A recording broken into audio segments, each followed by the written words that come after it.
नमस्कार मेरे प्यारे विद्यार्थियों, स्वागत है आपका इडियम्स सेट 13 में। समझेंगे ऐसा, ना भूलने जैसा, वादा निभाने की पूरी कोशिश रहेगी। और शुरू करते हैं, हमारे पहले इडियम को लेते हैं। आज का पहला इडियम है pull out all the stops. Pull out all the stops के लिए एक वर्ड मैं आपको एक्स्ट्रा दे रहा हूँ अभी, स्टॉप गैप। स्टॉप गैप का मतलब है कि ये जो गैप आ गया, मान लेते हैं कि किसी काम में ना एक गैप सा आ गया, एक मजदूर नहीं आया। ए, बी और सी, ये 3 मजदूर थे। इसमें से बी बीमार पड़ गया, तो बी बीमार पड़ा तो काम में कुछ ना कुछ गैप तो आएगा। तो हम इस गैप को फिल करने के लिए, इसको रोकने के लिए, स्टॉप करने के लिए मान लेते हैं कि हम ए को ही लगा दें या सी को लगा दें या किसी दूसरे आदमी को लगा देंगे, ताकि ये जो गैप है वो स्टॉप हो जाए। स्टॉप गैप का मतलब समझ में आ गया। तो अब हम बढ़ेंगे अगले पे। Pull out all these stops, यहाँ तो कुछ और ही मामला है। सपोज कीजिए ये एक बांसुरी है। इस बांसुरी में कई सारे छेद, एक होठों से जो आपने हवा भरी, और ये कई सारे छेद होते हैं। इस छेद के ऊपर अगर किसी ने स्टॉप लगा दिया है, स्टॉपर लगा दिया है, तो क्या एयर सिर्फ एक ही छेद से जाएगा? तो क्या बांसुरी अच्छे से बजेगी? जवाब होगा नहीं। इस कंडीशन में किसी ने कहा कि सारे स्टॉप्स को बाहर निकाल दो, मीन्स पुल आउट कर दो। पुल आउट कर देने से क्या होगा? उम्मीद करेंगे कि अब जो है बांसुरी अच्छे से बज सकती है। क्यों? क्योंकि अब हवा इससे आराम से आ जा सकती है, और हम जब फूकेंगे तो सुर अच्छे से निकल पाएगा। मतलब क्या हो गया फिर? कि आपने किसी चीज़ में अच्छा करने के लिए हर संभव कोशिश की, हर संभव कोशिश की। जितना स्टॉप था सारा आपने पुल आउट कर दिया। Pull out all the stops, ताकि आप काम अच्छे से कर सकें। इसको आप ऐसे ही कर सकते हैं कि फॉर बेटर परफॉर्मेंस आपने ऐसा काम किया, नंबर 1। इसके अलावा आप ये सोचिए कि जैसे कहते हैं ना कि आपने सारी कोशिश कर ली किसी चीज़ को हल करने के लिए, कोई डिफ़िकल्टी थी, तो इसके पैरेलल में कह सकते हैं you left no stone unturned, है ना? ये भी एक इडियम है, लीव नो स्टोन अनटर्न्ड। हर पत्थर आपने उठा उठा करके देख लिया, अपनी पूरी कोशिश आपने कर ली, यानी you pulled out all the stops. इसका और भी कह सकते हैं go all out. Go all out means you made an all out effort. आपने पूरी कोशिश की for something, for achieving something. एक और भी इसका पैरेलल ले सकते हैं, go the extra mile. Go the extra mile, आप थोड़ा एक्स्ट्रा ही कर गए, ताकि कोई कोर कसर ना रह जाए। किसी तरीके से ये ना लगे कि आपने ये कोशिश नहीं की, ये ट्राई नहीं किया। एक और भी कह सकते हैं आप, स्पेयर नो एक्सपेंस। हर तरह से खर्च करके आपने देख लिया। जैसे आप किसी समस्या में होते हैं तो आप कहते हैं ना, किसी ने सुझाव दिया कि आप ये काम करें, आपने ये भी कर लिया, ये भी कर लिया, हर जगह खर्च कर लिया आपने। तो आपने कोई भी खर्च बचाया नहीं, स्पेयर नहीं किया, सब कोशिश करके आपने देख ली, यानी you all pulled out all the stops. Example कह रहा है the team pulled out all the stops to finish the project before the deadline. सारी की सारी कोशिशें करके देख ली, मतलब उन्होंने कर ली अपनी तरफ से कि डेडलाइन के पहले वो काम, प्रोजेक्ट पूरा हो जाए। दूसरा है बकल डाउन। बकल डाउन में हम अक्सर बकल कहाँ पे हम यूज़ करते हैं? बेल्ट के लिए, कि बेल्ट में जो मेटेलिक पोर्शन होता है जिसको हम टाइट करते हैं, तो बकल डाउन। बकल डाउन हम तब यूज़ करते हैं जब, जैसे पुराने ज़माने में जब कोई वॉर पे जाता था, तो वॉर पे जाने के लिए कमर पे क्या है? तलवार।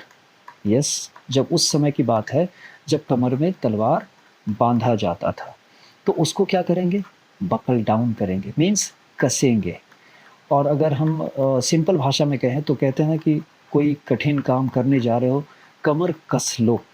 कमर कस लो मीन्स तैयारी कर लो, कोई बढ़िया काम, डिफ़िकल्ट काम करने के लिए जा रहे हो, तो अपने आर्मर, हथियार वगैरह जो भी है, या आपका जो कवच है, इन चीज़ों की तैयारी अच्छे से कर लो, कस लो।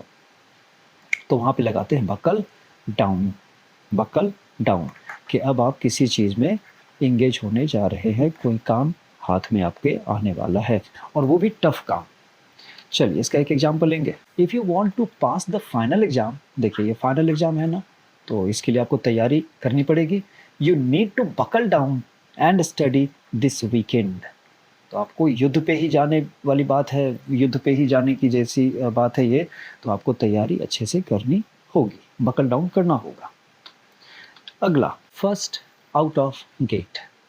फर्स्ट आउट ऑफ गेट में हम आते हैं डॉग, घोड़ा, कभी कभी बुल्स भी दौड़ते हैं रेस में।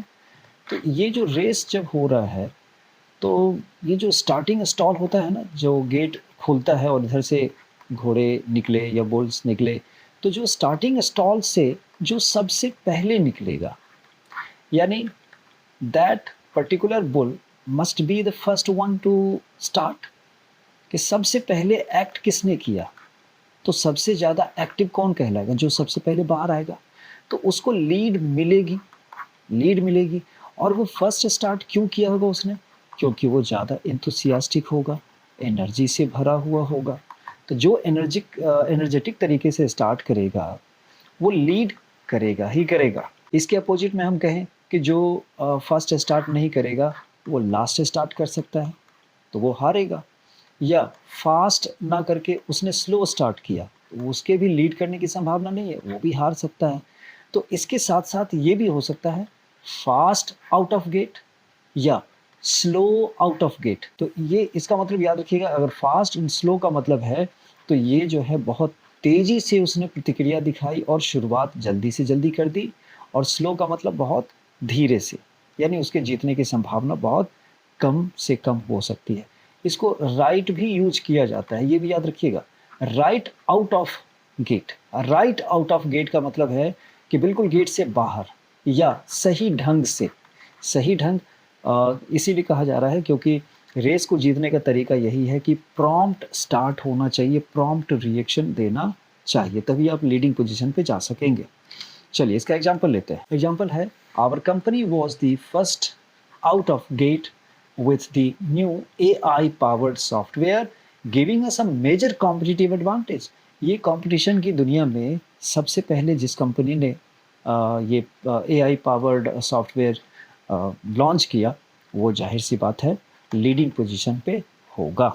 तो फर्स्ट आउट ऑफ गेट एक एडवांटेजियस पोजीशन पे आपको ले जाता है। चौथा है गोइंग प्लेसेस। आप अगर एक ऐसे आदमी हैं जो कई जगह जाता रहता है, दो तरीके से, आप ए जगह गए, बी सी डी, आप ये चारों जगह जाते हैं, और कोई आदमी है सिर्फ ए जगह पर ही जा रहा है। अगर आप चार जगह जाएंगे तो चार बुद्धि आपकी बढ़ेगी, आपकी जानकारी बढ़ेगी। तो जानकारी बढ़ेगी यानी आप बुद्धि और जानकारी बढ़ाना चाहते थे, इसीलिए आप बहुत जगह, बहुत प्लेसेस आप जाते हैं तो आपकी जानकारी बढ़ेगी, तो आपके एम्बिशन को पूरा करने का मौका आपको मिला। आप एम्बिशस हैं इसीलिए जाना चाह रहे हैं, ज़्यादा सीखने के लिए, नंबर एक। दूसरा कंडीशन ये भी हो सकता है कि आप जा नहीं रहे हैं, आपको भेजा जा रहा है। क्यों?